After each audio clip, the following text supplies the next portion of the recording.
आज एक mega event है, मेगा बुक लॉन्च है। तो आज I am invited as a guest speaker. तो चलते हैं क्राउन पार्क की तरफ। और बहुत दिन बाद, कोरोना के 6 महीने के बाद कोई सेशन होने जा रहा है, जो गैदरिंग वाला सेशन। पहले ज़्यादातर ऑनलाइन सेशन होते थे और आपने वीडियो वगैरह देखी होंगी। तो कुछ पाल दोस्त हैं मेरे आउटसाइड दिल्ली के, तो उन्होंने कहा था कि इस बार एक व्लॉग बनाना, तो उनकी रिक्वेस्ट पे एक व्लॉग बना रहा हूँ। और चलिए आज का दिन कैसा रहता है बिताते हैं आपके साथ।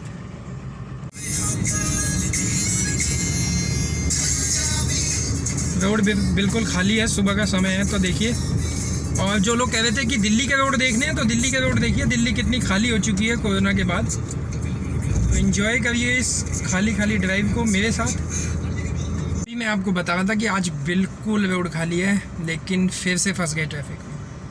अब देखते हैं कब तक ये ट्रैफिक निकलेगा और कब तक मैं अपने सेशन में पहुंच पाऊंगा। लेकिन आप बने रहिए दोस्तों। हम देख रहे हैं कि सुबह सुबह जाम लग गया। अब देखते हैं कब तक ख़त्म होता है। अब पहुंच चुका हूं नेताजी सुभाष प्लेस।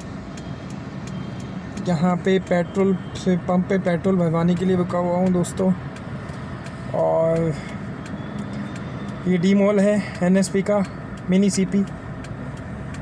और बहुत शानदार बिल्डिंग बनाई हुई है, और ओप्पो ने अपनी एडवर्टीज़मेंट कर दी इतनी बड़ी बिल्डिंग में। क्या बात है, चाइनीज़ प्रोडक्ट बैन होने चाहिए और इतनी बड़ी बिल्डिंग। चलिए ठीक है, अच्छी बात है। बस पहुंच चुके हैं सेशन के लिए, और थोड़ी देर में सेशन स्टार्ट हो जाएगा। और थोड़ा सा देखना पड़ेगा कि आज का सेशन कैसा रहेगा, क्योंकि 6 महीने के बाद कोई सेशन होने जा रहा है। तो देखते हैं,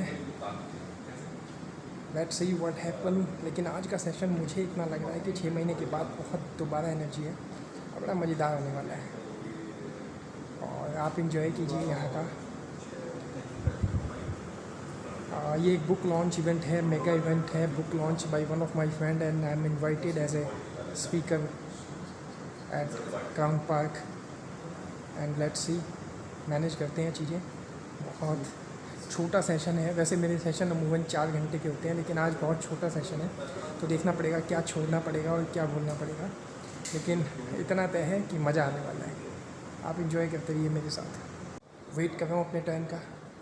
सब लोग आ चुके हैं, मंच सज चुका है, और अब देखते हैं कि कैसा रहेगा। आज का सेशन है एक बुक पर। और दोस्तों मैं बताना चाहता हूँ कि आप भी अगर अपनी लाइफ में कोई भी स्किल सीखना चाहते हैं, तो write a book, be an author. और if you want to be an expert, read minimum 10 books. If you want to be a financial expert, read 10 books. If you read fitness, you will become a fitness expert. Anyone, any field, whatever you want to do, just read books. And minimum 10 books and maximum 52 books. And within a year, within a couple of years, you will become an expert. And this is my funda. मैंने जो तैयारी की थी इसी तरह की थी, आप भी इसी तरह कीजिए और देखिए लाइफ बदल जाएगी। आज का इवेंट बहुत ही अमेजिंग होने वाला है, क्योंकि आज बुक लॉन्चिंग है, बहुत सारे ऑथर्स आएंगे और प्रोमिनेंट पर्सनैलिटीज़ कोरोना के बाद लोग बाग आना शुरू करेंगे।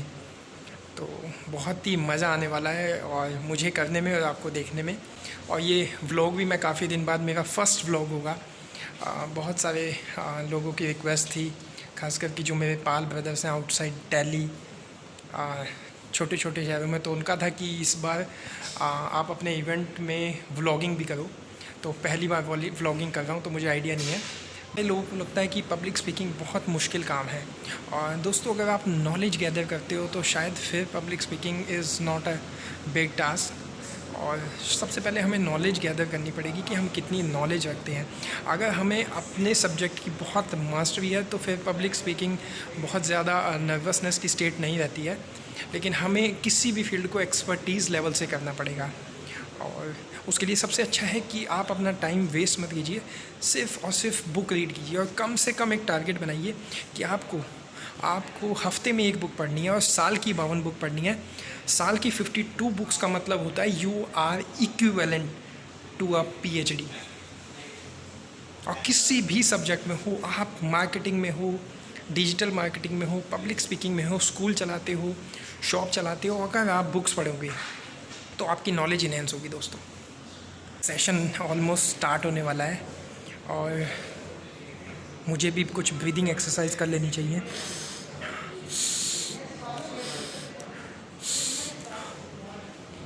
कितना ही बड़ा स्पीकर हो, कितना ही बड़ा ट्रेनर हो, डर सबको लगता है, गला सबका सूखता है। और ब्रीदिंग एक इम्पॉर्टेंट एक्सरसाइज है किसी भी पब्लिक स्पीकिंग इवेंट से पहले।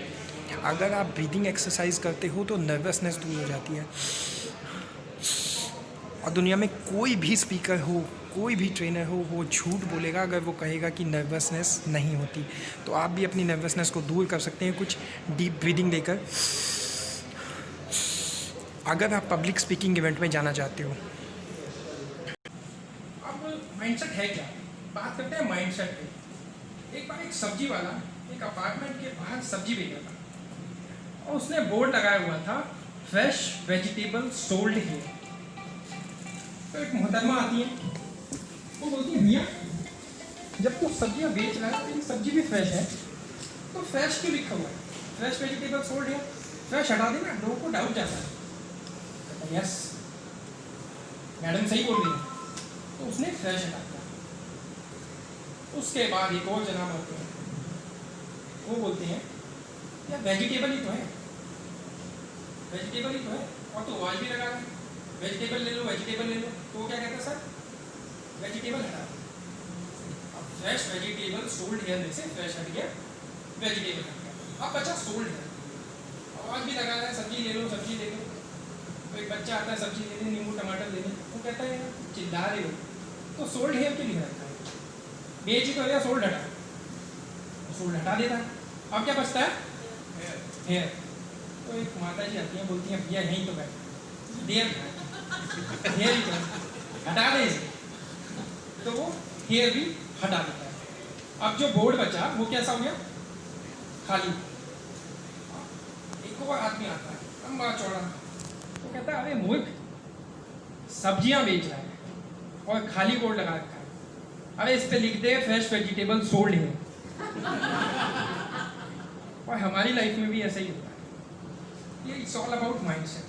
हमारी लाइफ में भी ऐसा ही होता है। हमें लगता है यार हमारी चीज़ें ना इम्पॉसिबल है। हम बुक इसलिए नहीं लिखते कि यार मेरी बुक कौन खरीदेगा, क्या लिखूंगा, मेरी बुक कौन खरीदेगा, कोई नहीं खरीदेगा मेरी बुक, ना मुझे कोई जानता है और ना मैं मार्केटिंग कर सकता। लेकिन होता क्या है, आज सर ने अमेजोन का एग्जांपल दिया। आप अमेजोन पे जाएंगे ना, अमेजोन पे कुछ ऐसे प्रोडक्ट हैं जो इम्पॉसिबल थे बिकना। आपने काउडंग केक सुना है, बड़ा अट्रैक्टिव नाम है, हिंदी में इसे गोबर का उपला बोलते हैं, दिल्ली से सुना होगा। वो अमेजोन पे बिकता है। अब आप कहेंगे यार प्रोडक्ट के नाम पे अगर मैं आपसे अपने से लोगों से बोलूँ कि आप आपके प्रोडक्ट बेचेंगे, तो आप कहेंगे नहीं, आप कहोगे नहीं बेच सकता यार, 172 रुपये में, 250 रुपये में 12 पीस। आप देखेंगे एक कंपनी ने बहुत जल्दी ग्रो किया है, उसका नाम है पतंजलि। उसके बेस्ट सेलिंग प्रोडक्ट जो है वो गोमूत्र है। सर प्रोडक्ट के नाम पे वो लगता है बिक सकता था, लोगों से कोल्ड ड्रिंक नहीं बिक रही और वो गोमूत्र बिक रही। 16,000 करोड़ का ब्रांड बन चुका है। और जो हमारे घर में चीज़ें हुआ करती थी ना आज से पहले, मैम तुलसी, एलोवेरा, वो पहले भी होता था, उसने उन्हीं को लेकर ब्रांड बना दिया। इट्स ऑल अबाउट माइंडसेट कि आप कैसे चीज़ों को बेचते हो। प्रोडक्ट में जान होना इम्पोर्टेंट है, लेकिन आपका माइंडसेट बहुत ज़्यादा इम्पोर्टेंट है। अमेजोन में एक और प्रोडक्ट बेचता है जिसका नाम है फ्यूनरल राइट्स, यानी अंतिम क्रिया का सामान। अब उस अंतिम क्रिया के सामान में 6 फुट की सीढ़ी नुमा चीज होती है। अब प्रोडक्ट जो वो बाइक पे डिलीवर करना था, अब 6 फुट की वो होता है ना स्ट्रेचर जिसे बोलते हैं, लास्ट रिचुअल्स में लेके जाते हैं। अब उस सीढ़ी को डिलीवर कैसे किया जाए, क्योंकि कैरी बैग में जाता है, वो बैग में जाता है और बाइक पे जाता है डिलीवरी। टीम ने बोला यार ये प्रोडक्ट हम हटा देते हैं, हमारे पास ऑलरेडी 6 करोड़ प्रोडक्ट हैं, तो इस प्रोडक्ट को हटा देते हैं, कोई ज़रूरी नहीं है। लेकिन नहीं, अमेजोन ने नंबर 1 बताया सर ने कि नंबर 1 है, तो नंबर 1 कैसे बना? उन्होंने बोला प्रोडक्ट भी यही होगा और जाएगा भी, डिलीवरी भी होगी इसकी। कैसे होगी?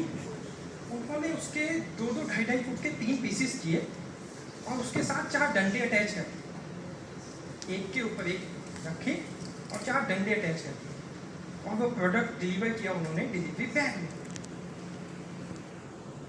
It is all about mind set कि इम्पॉसिबल था, लग रहा था नहीं हो पाएगा, छोड़ देते हैं यार, कोई ज़रूरी नहीं है एक आध प्रोडक्ट से, लेकिन नहीं, नंबर 1 बनने के लिए माइनर से माइनर डिटेल भी, माइनर से माइनर प्रोडक्ट भी ना नहीं होनी चाहिए, क्योंकि अमेजोन कहता है A to Z on Amazon. ये मेरे ख्याल से विष्मोन जी हमारा 10वां या 12वां यहाँ पे इवेंट, आई थिंक हमारी NLP की ट्रेनिंग्स होती है यहाँ पे, और 10 या 12 इवेंट हम कर चुके हैं। और जब मैं अपने पहले इवेंट में आ रहा था तो इसी तरह कोट सूट बूट टाई शाई परफ्यूम लगा के आ रहा था है, और टाई वगैरह निकाल दी। अब चलते हैं घर की तरफ, फिर से ट्रैफिक में जूझते हुए घर जाना है, और फ़ोटो और वीडियोस आपको मिल जाएंगी मेरी। टेक्निकल कारणों से पूरा सेशन रिकॉर्ड नहीं हो पाया, लेकिन जितना हुआ है उतना मैं आपको दिखा दूँगा। तो दोस्तों थैंक यू वेरी मच, मिलते हैं।